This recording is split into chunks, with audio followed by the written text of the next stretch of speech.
Hello friends, நீங்கள் பார்த்துக்க இருக்கிறது கீரை வகையை சேர்ந்தது. இது என்ன கீரைன்னு கேட்டிங்கன்னா லட்சக்கட்டை கீரை. இந்த கீரை இடுப்போ இல்லாட்டி முதுகோ பிடிச்சிக்கிடுச்சின்னா இந்த கீரையை உணவில் சேர்த்துக்கிட்டோம்னா சிறப்பான முறையில் அந்த இடுப்பு வலி முதுகு வலி உடனே காலையில் சாப்பிட்டீங்கன்னா மதியானத்துக்குள்ளே சரியாக போயிடும் உங்களுக்கு. அப்படி மதியானம் சரியில்லைனாலும் சாயந்தரம் சரியாக போயிடும். இது அனுபவப்பட்டது. இந்த கீரை சிறப்பானது, அவ்வளோ சிறப்பு.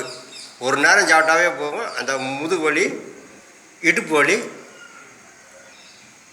சரியாயிடும்.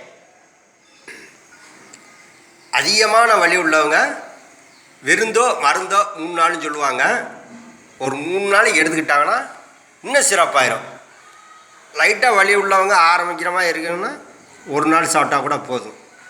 இந்த கீரை எப்படி வைக்கிறவங்க மட்டும் சொல்லி கொடுப்பாங்க, கேட்டுக்குங்க. இந்த கீரையை வச்சு அனுபவப்பட்டவங்க சொல்கிறாங்க எப்படி வைக்கணும்னு, கேட்டுக்குங்க. வணக்கம்.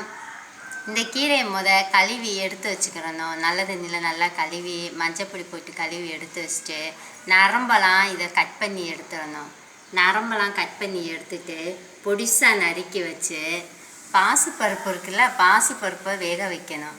அது எவ்வளோ அளவு உங்களுக்கு ஒரு இதுக்கு 50 75 எவ்வளோ போட்டாலும் போட்டு நல்லா கொஞ்சம் 3/4 வேக்காடு வேக வைக்கல இந்த நறுக்கின கீரையை அதோடு போட்டு ஒரு தக்காளி, சின்ன தக்காளி, மஞ்சப்பொடி, உப்பு போட்டு வேக வைக்கல சீரகம், தேங்காய்ச்சில் இதெல்லாம் போட்டு அரைச்சி ஊற்றி கொஞ்சம் நல்லா வற்றின பிறகு உப்பு தேவையான அளவு போட்டு இறக்கிடுங்க. உப்பு முன்னாடியே போடாதீங்க. போட்டிங்கன்னா எந்த பொருளும் கீரையிலும் கசக்க ஆரம்பிக்கும்.